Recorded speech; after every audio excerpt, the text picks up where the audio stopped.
Hello everyone. इस video में मैं जो टॉपिक डिस्कस करूंगी वो होगा 7 C's of communication and a bit of communication.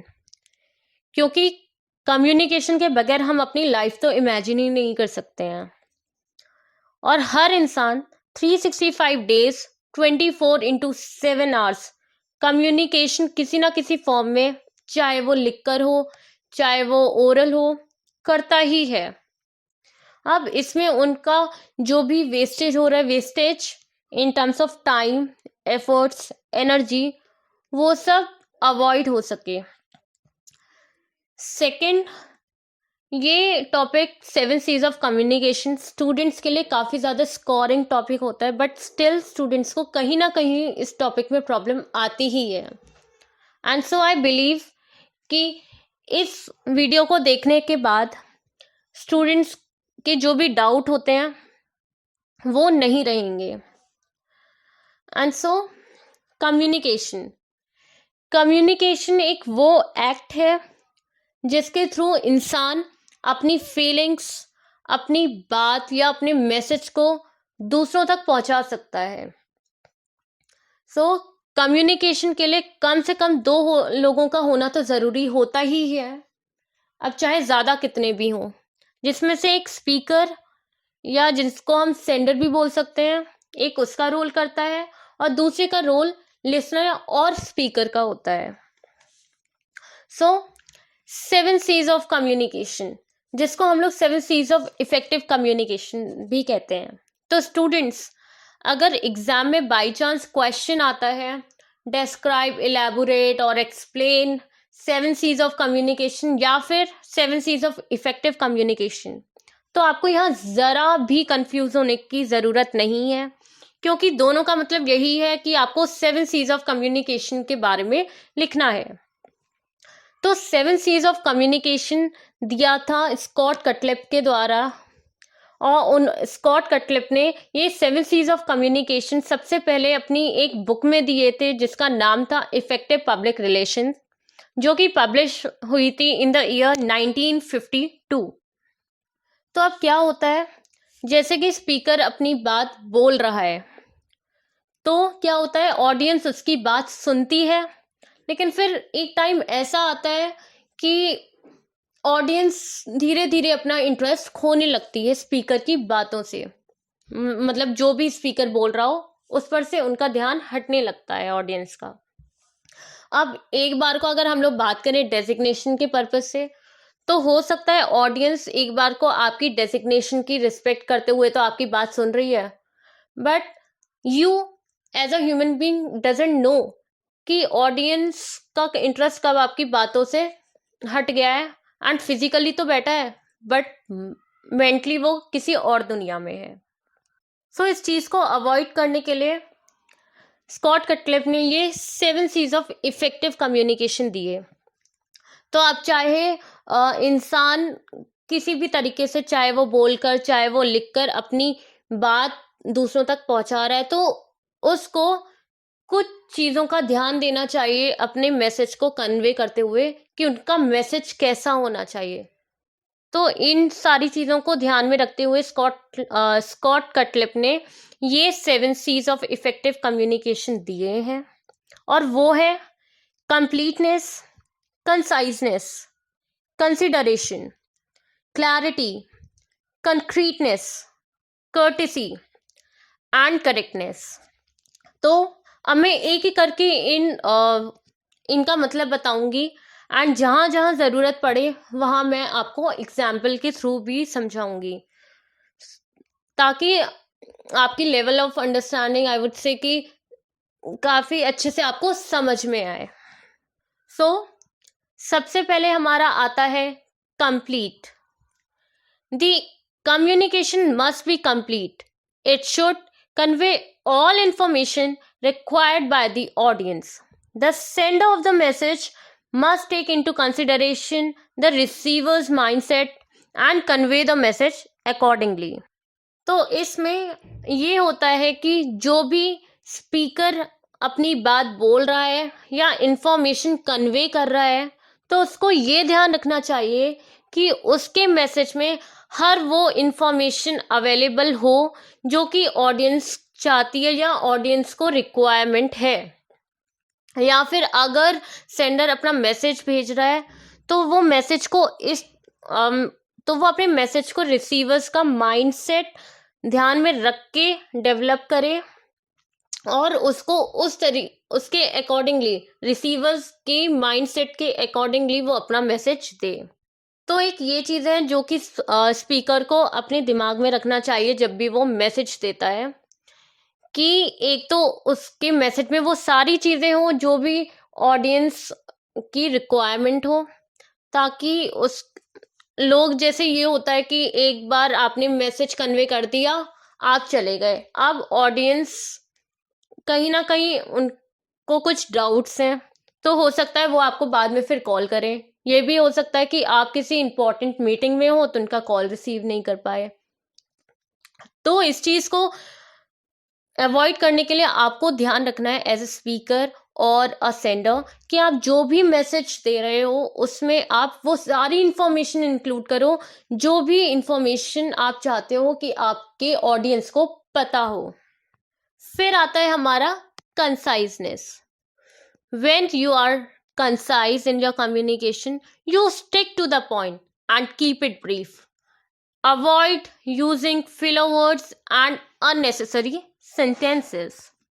तो इधर आपको ये ध्यान रखना है कंसाइजनेस में कि आप जो भी मैसेज दे रहे हो वो एक इतनी छोटी हो या उसकी लेंथ इतनी हो ताकि लोग सुनते सुनते बोर ना हो जाए। आपको बिल्कुल पॉइंट पे रहना है जो भी आप कन्वे लोगों को करना चाहते हो। क्योंकि क्या होता है कि अगर मैं एग्जाम्पल की बात करूं, कोई स्पीच दे रहा है एंड सपोज वो स्पीच उसकी 2 घंटे की है, तो हो सकता है कि जो भी उसके ऑडियंस हैं वो उन्होंने 1 घंटे की स्पीच तो सुनी, बाकी 1 घंटे ध्यान ही नहीं दिया कि स्पीकर ने बोला क्या। तो यहाँ पे स्पीकर के एक तो टाइम भी बर्बाद हुआ, उसके एफर्ट्स भी बर्बाद हुए, उसकी एनर्जी भी बर्बाद हुई एंड यहाँ पे कुछ भी इफेक्टिव नहीं था।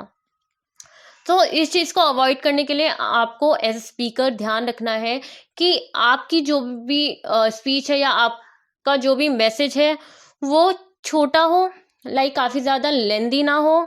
और इस चीज़ को मैसेज की लेंदीनेस को हटाने के लिए आप कुछ फिलर वर्ड्स या कुछ अननेसेसरी सेंटेंसेस को अवॉइड कर सकते हैं अपने मैसेज में डालने से। फिलर वर्ड्स फिलर वर्ड्स क्या होता है? फिलर वर्ड्स आपके जैसे हो गए या, अह, ओ। So these are the filler words that you can avoid. और अगर कोई ऐसी बात है कि जो कि कोई भी ऐसी बात है जो कि 3 से 4 लाइन्स में आप लोगों को समझा सकते हो और लोग समझ सकते हैं, तो ज़रूरी नहीं है आप उस बात को 7 से 8 लाइनों तक ले जाएं। तो आप ये ध्यान रखो कि अगर आपकी बात 4 से 5 लाइन में ख़त्म हो सकती है तो आप उसको 4 से 5 लाइन में ही ख़त्म करो, ताकि ऐसा ना हो फिर लोग आपकी बात सुन रहे हैं, पहले तो सुन रहे हैं एंड फिर एक टाइम आया जहाँ से अब वो ध्यान ही नहीं दे रहे आपकी बातों पे। तो आपको एज स्पीकर या सेंडर ध्यान रखना चाहिए कि एक तो जितना हो सके आप अपने मैसेज को शॉर्ट रखें, और दूसरा कि आप बिल्कुल पॉइंट पे रहो। ऐसा ना हो कि आप बात तो बहुत छोटी, आपका मोटिव छोटा हो लेकिन आपने उसके लिए काफी लंबी चौड़ी एक स्पीच तैयार कर ली है, तो वो भी नहीं होना चाहिए। So this was all about the conciseness. इसके बाद आता है हमारा कंसिडरेशन, जिसको हम लोग कोहेरेंट भी बोल सकते हैं, लेकिन जो स्कॉट कटलिप ने वर्ड दिया है वो है कंसिडरेशन। सो कंसिडरेशन होता है when your communication is coherent, it's logical, all points are connected and relate to the main topic, and the tone and flow of the text should be consistent. तो यहाँ पर आपको ये ध्यान देना है कि जो भी आप बात बोल रहे हो एज स्पीकर, वो लॉजिकल हो, उसका कुछ सेंस हो। लाइक कुछ बेकार की ऐसा ना हो कि कुछ आप बेकार बोल रहे हो या फालतू की बातें बोल रहे हो। नहीं, आपको अपनी बात बोलते हुए ये चीज़ ध्यान देनी चाहिए कि आप जो भी बोल रहे हो, उस बात का कुछ सेंस हो, उसमें कुछ लॉजिक हो। और लाइक जो भी आपका मेन टॉपिक है, तो आपको ये ध्यान रखना है कि जो भी आप फर्दर पॉइंट्स उसमें बोल रहे हो, वो सारा आपके मेन टॉपिक को रिलेट करना चाहिए। और जिस भी आप टोन में बोल रहे हो, जिस भी आप फ्लो में बोल रहे हो, वो एक तो कंसिस्टेंट होना चाहिए। ऐसा ना हो कि आपका मेन टॉपिक कुछ और है, आप बोल किसी और चीज़ के बारे में रहे हो। Like for an example, like main topic है 7 C's ऑफ कम्युनिकेशन, और आप जो पॉइंट्स बोल रहे हो वो आप किसी लाइक वो आपको बता रहा है कि how to be a good presenter. तो आपको ये ध्यान रखना चाहिए कि जो जो भी आप पॉइंट्स बोलते जा रहे हो, वो किसको रिलेट करना चाहिए, वो आपके मेन टॉपिक को रिलेट करना चाहिए।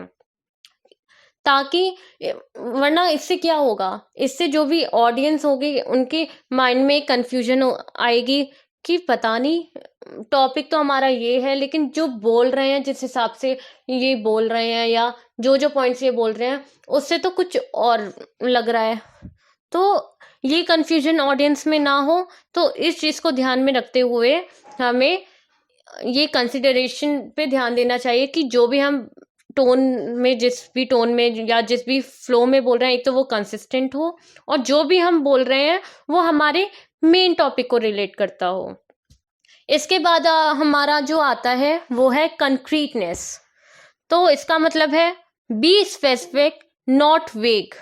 वेग का मतलब होता है नॉट क्लियरली एक्सप्रेस्ड। मतलब जो आप बात बोलना चाह रहे हो वो आप ढंग से नहीं बोल पा रहे हो, तो उसको वेग कहते हैं। तो concreteness, be specific, not vague. The communication should be concrete, which means the message should be clear and particular, so that there should not be any chance of misinterpretation is left. All the facts and figure should be clearly mentioned in a message. So यहाँ पे आपको as a speaker ये ध्यान देना है कि जो भी आपका लाइक आप बात कर रहे हो, या जो भी आपका टॉपिक है, आप उसको अच्छे से एक्सप्रेस कर पा रहे हो।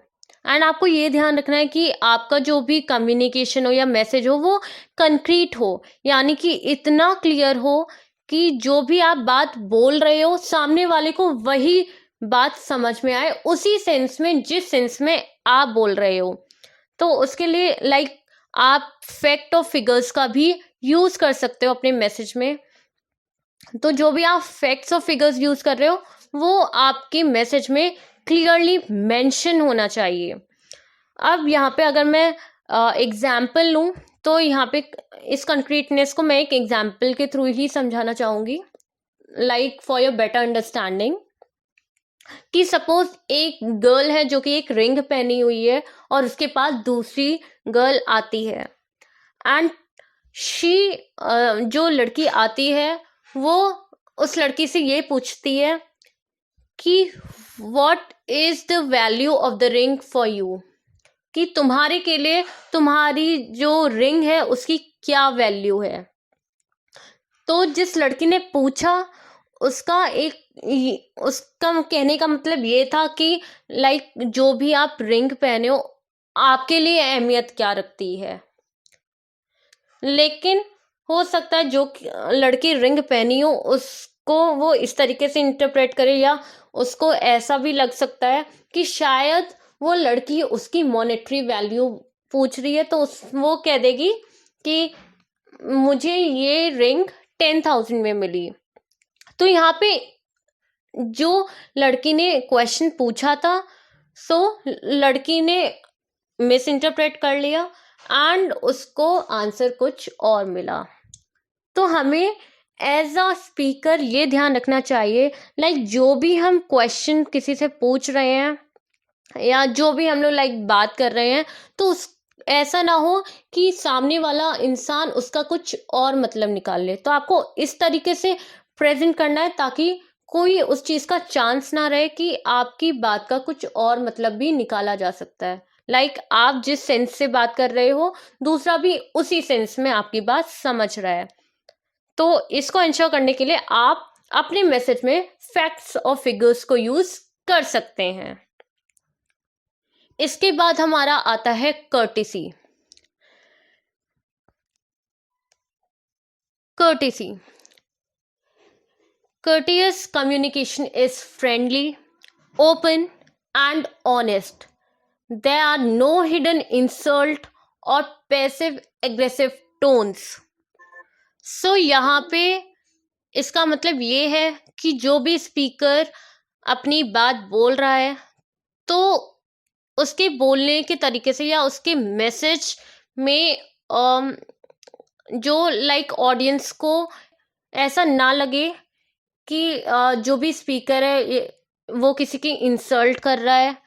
आपको एज ए स्पीकर ये ध्यान रखना चाहिए कि जिस भी तरीके से आप बात कर रहे हो या अपना मैसेज दे रहे हो, तो एक फ्रेंडली वे में दो। एक तो जो भी आप मैसेज दे रहे हो वो सही हो, ऑनेस्ट हो, ओपन हो, और दूसरा फ्रेंडली हो। ये इंश्योर करना स्पीकर की ड्यूटी होती है, क्योंकि इससे आपकी आपकी यानी कि स्पीकर की गुडविल भी बनती है। अगर ऑडियंस को कहीं भी लगता है कि आप किसी की इंसल्ट कर रहे हो अपने मैसेज में, या फ्रेंडली नहीं हो, तो हो सकता है वो आपको इग्नोर कर दे। तो इस चीज़ को ध्यान में आपको बिल्कुल रखना चाहिए कि आप अपनी मैसेज में कोई भी इस तरीके की बात ना बोलो जिससे दूसरे को इंसल्ट फील हो या कुछ थोड़ी एबनॉर्मल फीलिंग आए। देन इसके बाद आता है हमारा clearance. Clearance, when writing or speaking to someone, be clear about your goals or message. To be clear, try to minimize the number of ideas in each sentence. Make sure that it's easy for your reader to understand your meaning. Information and actions required must be clear so that the reader has the information they need to take action.